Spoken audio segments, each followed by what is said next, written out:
ก็เลยเขาก็เดี๋ยวมาเจออีกแล้วทุกคนนี่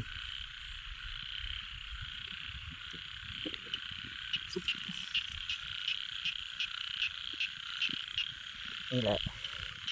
กองแสบทุกคน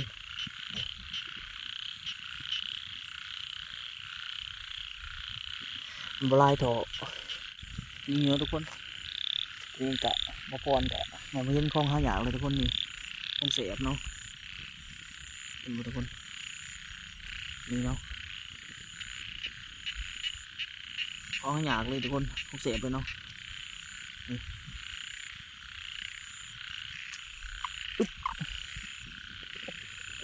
สองโถเลยทุกคน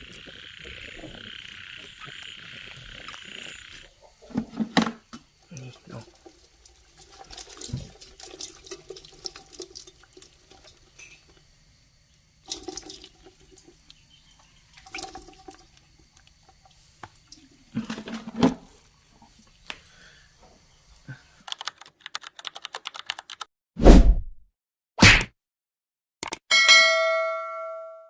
กับสบายดีแล้วก็สวัสดีพ่อแม่พี่น้องเพื่อนสุขคนเนาะ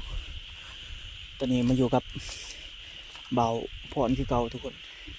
เดี๋ยวมื้อนี้เบาพรสิพาพี่พาน้องมาเลาะจับเขียดพ่นไม้ทุกคนพ่นแหลกของปีเนาะนี่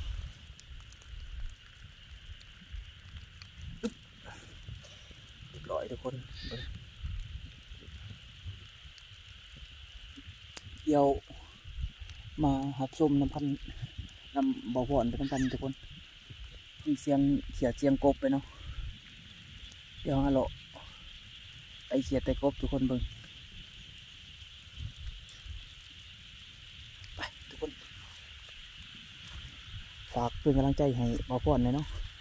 ตัวนี้ก็เจอเลยทุกคน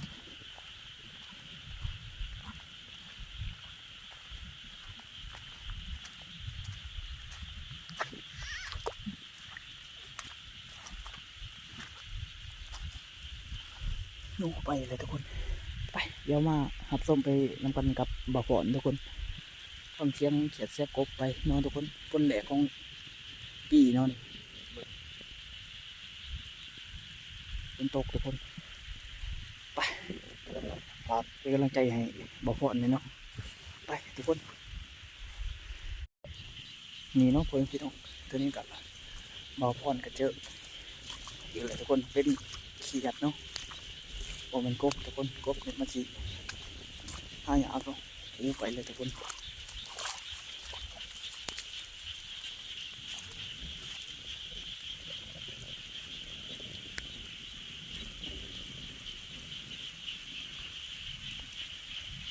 เอา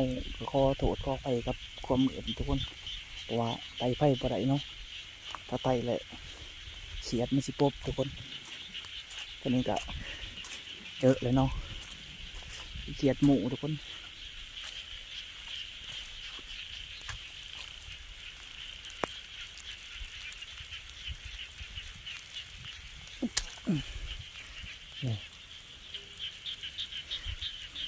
ไปครับสนุกกันต่อทุกคนเจอเลยเนาะพูดไปทุกคนนี่เนาะ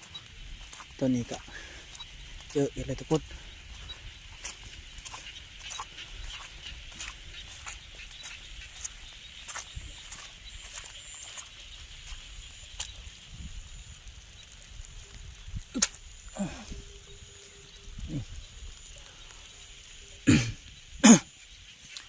คุณตัวหนึ่งเนาะพูดเลย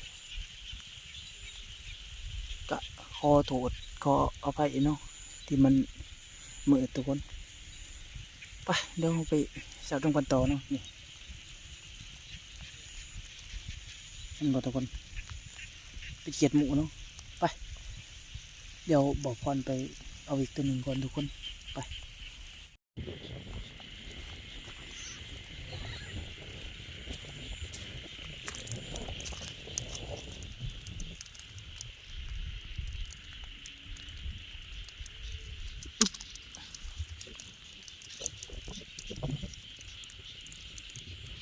ไปมาอีกหนึ่งแต้มทุกคน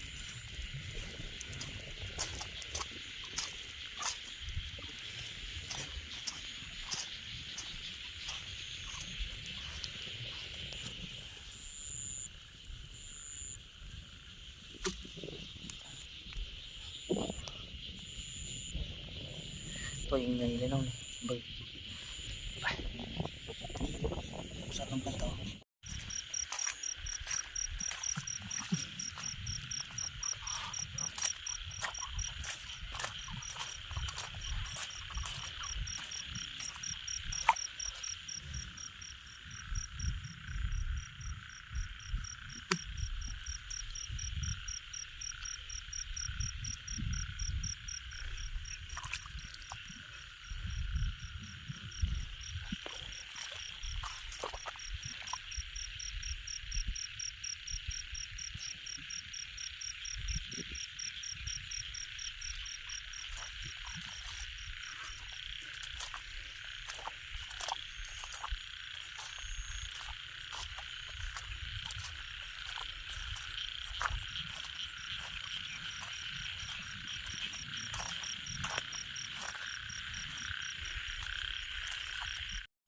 นี่เนาะทุกคน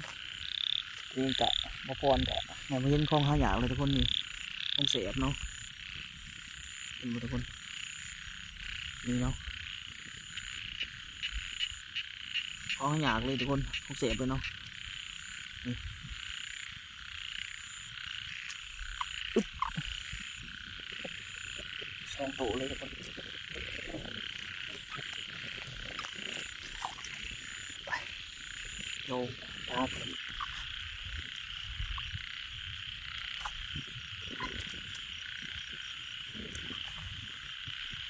มันจะเป็นตัวหน่อยเนาะทุกคนแต่เสียบเนาะ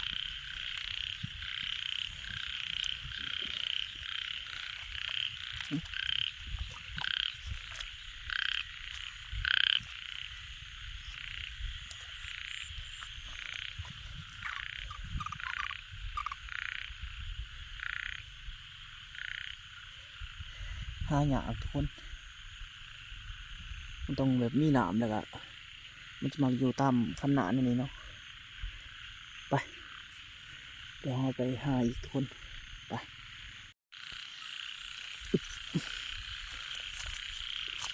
ก็เลยเขาก็เดี๋ยวมาเจออีกแล้วทุกคนนี่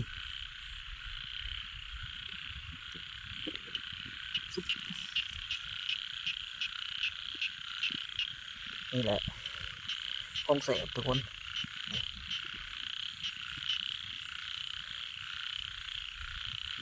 มันลายถอกองเสาทุกคนถ้าต้นเสานี่คือแบบลายแห้งทุกคนประมาณตี3ตี4นะทุกคนแบบโหดลายเลยมันก็มีอยู่ทุกคนแต่มันอยากลายเนาะตัวนี้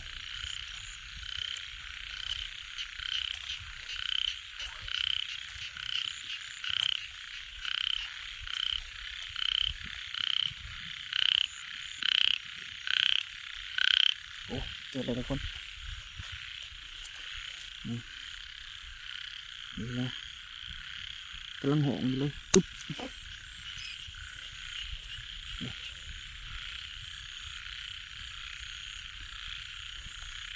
สุดหน่อยทุกคนอุ้ยมีตัวหนึ่งเนาะนี่ทุกคนเรียบร้อยเนาะนี่ไปโซนน้ำกันต่อนี่เนาะทุกคนจะนี่เบาพออันกันสิเดินทางเมื่อเนาะทุกคนเนาะเพราะว่ามันเริ่มเดินแจงขึ้นเลยทุกคนเริ่มเดินแจงแล้วเนาะไปเดี๋ยวไปเบิ่งผลงานนำกันในเดือนทุกคนเมื่อฮอดบาทเลยเนาะเดี๋ยวเอาถอกออกให้เบิ่งทุกคนเดี๋ยวบอกพ่อนถอกออกให้เบิ่งเนาะพ่นแหลกทุกคนนะจับเขียดพ่นแหลกเนาะคือว่ามานอยู่ทุกคนแต่ชาวบ้านเขาไล่เลยเนาะชาวบ้านคือแบบไล่แห้งทุกคนคือแบบก็ยังว่าเลยทุกคนเพราะว่าพ่นแหลกเนาะไปกะหาอยู่หากินทุกคนไปเดี๋ยวเมื่อหับชมผลงานนำกันทุกคนอยู่ในเหือดเนาะเดี๋ยวเอาถอกโซ่ทุกคนไปฟังเสียงเขียดเสียงกบทุกคน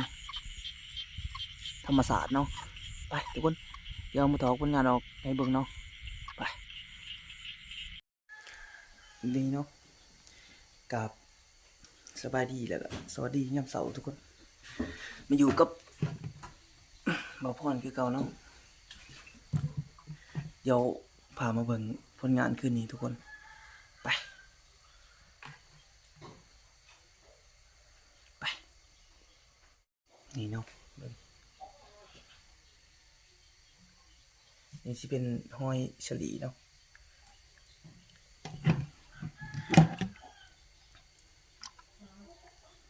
นี่สิเป็นเขียดหน่อยทุกคน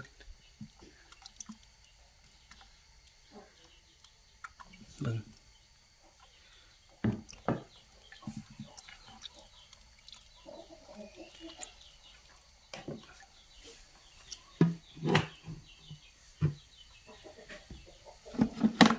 นี่เนาะ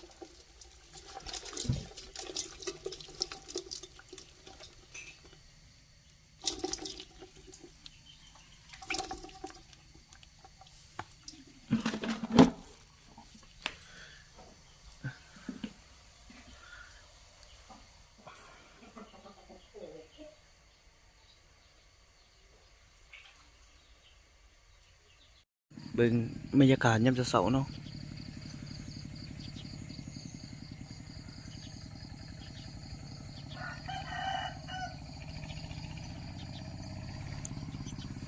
มืดผ่ามืดพ้นทุกคนพ้นแบบกำลังหยุดเนาะกำลังหยุดตอนเสาร์ทุกคน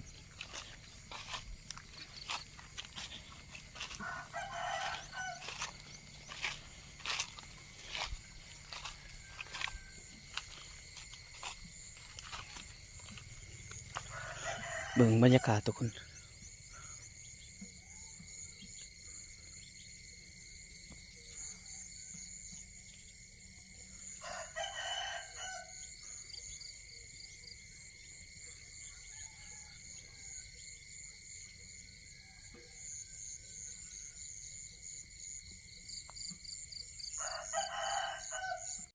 นี่เนาะตัวนี้ก็คลิปนี้ก็สิได้จบแต่เพียงแค่นี้แล้วทุกคนฝากกดติดตามแล้วก็กดไลค์กดแชร์นี่เนาะเดี๋ยวไปบักตั้งอีกไปทุกคนฝากกดติดตามเลยเนาะ